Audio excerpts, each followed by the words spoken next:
আসসালামু আলাইকুম সবাইকে লার্নিং পয়েন্ট ইউটিউব চ্যানেল থেকে স্বাগত জানাচ্ছি আরও একবার। দেশ এবং দেশের বাইরে থেকে যারা প্রতিনিয়ত আমাদেরকে দেখছেন এবং শুনছেন সবাইকে আন্তরিকভাবে ধন্যবাদ জানাই। এই পর্যায়ে আমাদের চ্যানেলটিতে যারা একদমই নতুন আসছেন অবশ্যই বলবো আপনারা চ্যানেলটিকে সাবস্ক্রাইব করে এবং ভিডিওটি যদি ভালো লেগে থাকে অবশ্যই ভিডিওতে একটি লাইক করবেন আর অবশ্যই আপনার নোটিফিকেশান অল করে দিবেন, তাহলে নিত্য নতুন যে সকল ভিডিও রয়েছে সেই প্রত্যেকটি ভিডিও কিন্তু আপনার নোটিফিকেশান হিসেবে চলে যাবে। যেহেতু আমরা প্রতিনিয়ত এখানে ব্যাংক রিলেটেড যে সকল ভিডিও রয়েছে প্রত্যেকটি ভিডিও কিন্তু আপলোড করে থাকি, সেই ক্ষেত্রে অবশ্যই আপনাদের জন্য চ্যানেলটি খুবই গুরুত্বপূর্ণ। ইভেন আপনি যদি ভিডিওটি ভালো লেগে থাকে অবশ্যই ভিডিওর পক্ষে একটি কমেন্টস করবেন। তো আজকে যে বিষয়টি নিয়ে আলোচনা করব সেটা হচ্ছে বাংলাদেশে যে সকল ব্যাংক রয়েছে, বাংলাদেশ ব্যাংকের তালিকাভুক্ত যে সকল ব্যাংক রয়েছে প্রত্যেকটি ব্যাংকে আমরা দেখেছিলাম যে ব্যাংকের শেষের যে আংশিক নামটি ছিল সেটা হচ্ছে লিমিটেড ছিল, কিন্তু বর্তমানে বাংলাদেশের প্রায় অধিকাংশ ব্যাংকের নামই কিন্তু ইতিমধ্যে পরিবর্তন করে সেটাই পিএলসি করা হয়েছে। এর পক্ষে কিন্তু গ্রাহকের কাছ থেকে বিভিন্ন ধরনের বিভ্রান্তমূলক তাদের মধ্যে যে উদ্বিগ্ন সেটি সৃষ্টি হয়েছে।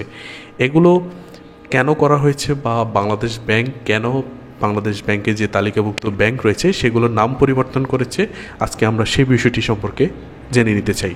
ওকে, তো এই প্রশ্নটি যারা করেছেন প্রথমত তারা প্রশ্ন করেছেন ব্যাংকগুলোর নামের পাশে কেন এই আংশিক পরিবর্তন, প্রশ্ন হচ্ছে গ্রাহকদের।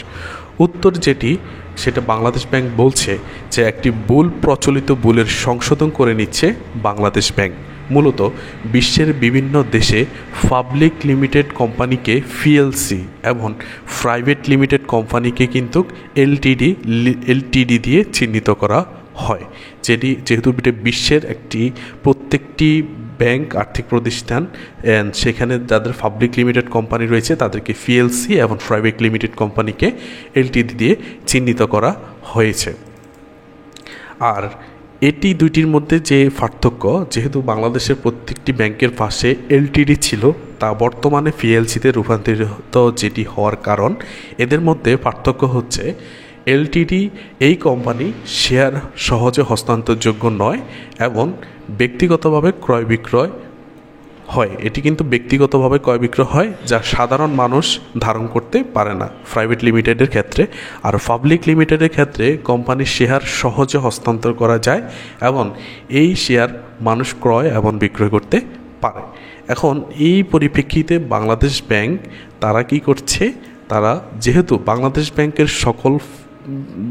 ব্যাংকের আন্ডারে যে সকল ব্যাংক রয়েছে প্রত্যেকটি ব্যাংক যেহেতু বাংলাদেশ ব্যাংকের তালিকাভুক্ত রয়েছে সেই তালিকাভুক্ত ব্যাংকগুলো কিন্তু পাবলিক লিমিটেড কোম্পানি হিসেবে পরিচিত। পাবলিক লিমিটেড কোম্পানির ক্ষেত্রে কোম্পানি আইন 1994 সালের 11 ক ধারার বিধান অনুযায়ী ব্যাংকগুলোর নামের শেষে পিএলসি যুক্ত করার আদেশ দিয়েছে বাংলাদেশ ব্যাংক।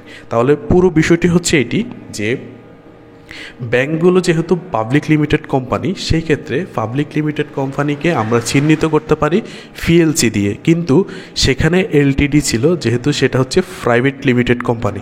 তো এখন বর্তমানে সেটা বাংলাদেশ ব্যাংকে যে প্রচলিত ভুলটি ছিল সেটা তারা সংশোধন করে এবং প্রাইভেট লিমিটেডের জায়গায় পাবলিক লিমিটেড কোম্পানির যে আংশিক চিহ্নটি রয়েছে সেটা হচ্ছে পিএলসি সেটা যুক্ত করেছে।